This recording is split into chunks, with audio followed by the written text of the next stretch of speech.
Hii kitu ambacho kinaitwa Biblia kinaweza kufanya upate laana, kitu ambacho kinaitwa Biblia kinaweza kikakufanya ukapate baraka.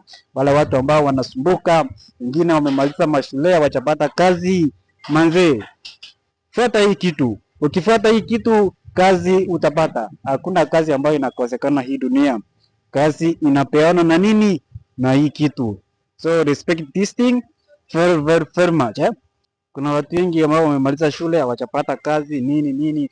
Alafu nasikianga kuna wengine wanasemanga mambo na nyota nini, nyota imepotea.